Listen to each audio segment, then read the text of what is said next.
Мұғаліммін жан оты жарқылдаған, мен өтінген ой қуып шар құрмаған. Жүргіншімін қағаз жүк қолтықтаған, азаматтық ақ тыныс алқынбаған. Шәкірт менің мәртебем, мен баспалдақ, мен арқылы шырқасын ол аспандап. Мерейленем, ой сергіп жасарамын, жас ұланға ақ жарқын жол ашқан ақ.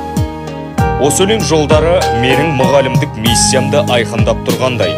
Білімнің қара шаңырағы боп танылған Ақтөбе облысы Шалқар қаласындағы бірінші мектеп гимназиясының үміт артқан түлегі едім. Бүгінде қанаттанып, жоғары білімді мұғалім боп, сол білім ордасына қайта енгенімді мақтан тұтамын. Ғылымдардың патшасы атанған математика пәнінің мұғалім боп еңбек еткеніме 2 жыл. Қазақтың қара есебін бойға жиып, қажетіне жаратар талғамы биік шәкірттерді тәрбиелеу өзек жарды мәселем боп табылады. Мектеп менің өмірімнің бір бөлігі, отбасым секілді. Өйткені осы білім ордасында әкем де, анам да кіші қызмет атқарады. Біз отбасымызбен бір ұжымда еңбек еткендіктен менің қосар үлесім мен жауапкершілігім өзгелерден ерек. Шәкірттерім дарынды, олимпиада, білім бәйгелерінде алымды болса, математика сабағында алған білімдерін болашақта өмірде қолдан алса, менің мақсатымның орындалған деп түсінемін. Оқушылармен қызға жұмыс жасап, пәндік додаларға, ғылыми зерттеулерге дайындау барысында өзімде үлкен ізденіске түсемін. Қазіргі елдегі пандемия бұл әрекетіме тосқауыл бола алмайды әрине. Жоғары оқу орнынан жаңартылған білім мазмұны, қысқа мерзімді жоспар талаптарын біліп келсем де, ақпараттық технологияның маңыздылығын сезе қоймап едім.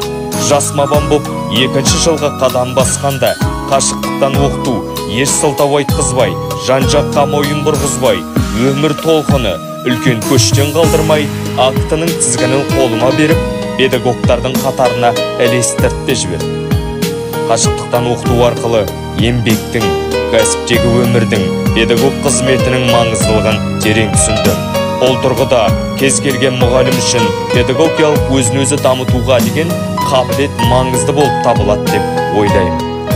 Қабілет индивид бойындағы білім дағды іскерлікпен өлшенбей, олар ең алдымен белгілі қызмет түрінің тәсілдерін меңгеру сапалылығымен және шапшаңдығымен анықталады және ішкі психикалық реттеуіш болып табылады.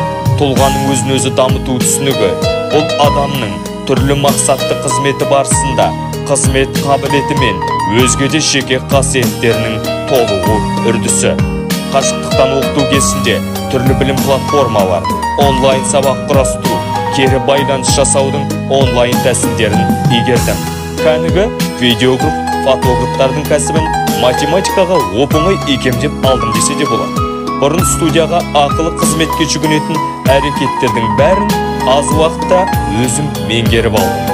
Осы уақытта спорт хоббиіме, қайырымдылық шараларға араласу азаматтық ұстанымыма айналды. Аудан жастарымен қоғамдық істерді атқарып, елдің батасына бөленіп, елбасының алғысын алу мені шабыттандыра түседі. Әрбір шынайы болмыс, ізгі білім шәкірттерге үлгі боп, оқушылармен бірлесе, тәуелсіз елдің дамуына үлес қосу зор бақыт. Жас ұрпағы елімнің қан тамырым, мен жүрекпін, қан құям салқындаман, лүпіл қағып соғамын лүпіл қағып, қуат құйған қажымас халқым маған.